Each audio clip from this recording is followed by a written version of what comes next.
किसी ने बड़े कमाल की बात कही है कि यदि जीवन में पांडवों सा संकट आएगा तो याद रखना हिस्से में भगवान श्री कृष्ण जैसा सारथी भी अवश्य आएगा। नमस्ते दोस्तों, मेरा नाम है आरजे कार्तिक। एक बार एक संत जंगल में कुटिया बना करके रह रहे थे।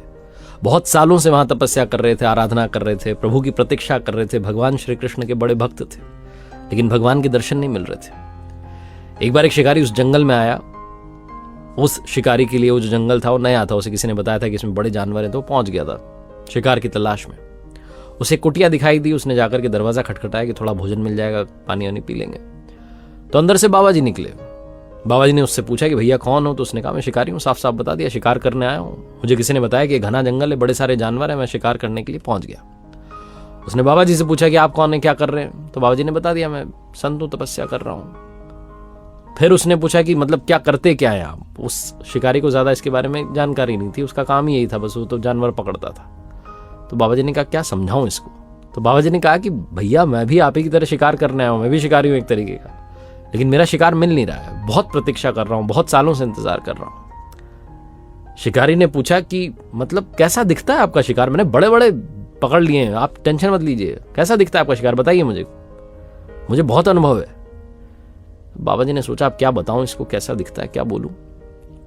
फिर भी उन्होंने बता दिया कि मेरा जो शिकार है वो सांवला सलोना है, सर पर मोर मुकुट लगाता है, बांसुरी बजाता है, लेकिन मिल नहीं रहा है। बहुत सालों से प्रतीक्षा कर रहा हूं। और ये कहते कहते वो भाव विभोर हो गए, रोने लग गए, आंखों से अश्रुधारा बह निकली।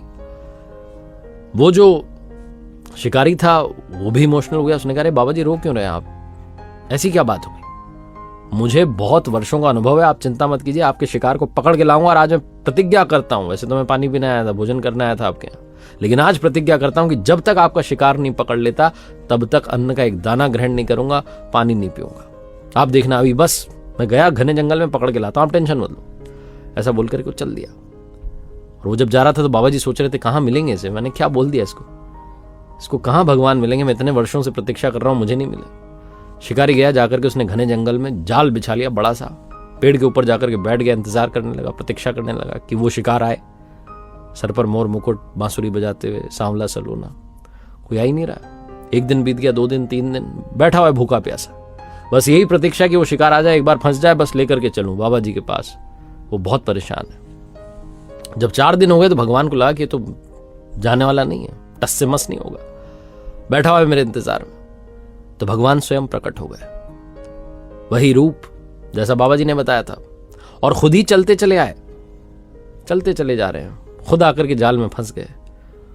और जैसे ही उसकी नींद लग गई थी, ऊपर शिकारी के पेड़ पर बैठे, उसकी नींद खुली। उसने कहा शिकार तो आ गया है, फंस गया है, मिल गया। वो दौड़ते हुए फटाफट से नीचे उतरा, दौड़ते हुए बाबा जी कुटिया की तरफ चलने लगा। कंधे पर वो जाल जो था उसमें फंसे हुए थे भगवान, उनको लेकर के जाने लगा और कहने लगा बस बहुत दिनों के बाद मिले हो, जाने नहीं दूंगा तुम्हें।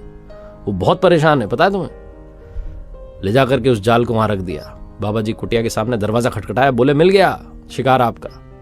बाबा जी ने दरवाजा खोला तो साक्षात प्रभु खड़े थे, वही रूप जो बताया था शिकारी को बाबा जी ने। बाबा जी पैरों में पड़ के कहने लगे प्रभु भगवान, इतने वर्षों से आपकी तपस्या कर रहा हूं, आपने दर्शन नहीं दिए, इस शिकारी को आप कहां मिल गए? भगवान ने कहा इसके भाव तुम्हारे भाव से भी ज्यादा ताकतवर थे।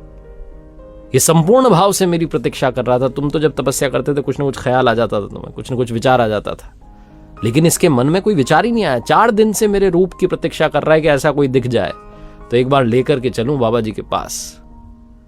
इसकी भक्ति से मैं प्रसन्न हो गया, मुझे तो आना ही था। 4 दिन से बैठा हुआ था। बाबा जी ने हाथ जोड़ लिए, प्रणाम करने लगे, आंखों से अश्रु बहने लगे, कहने लगे प्रभु आपकी माया धन्य है।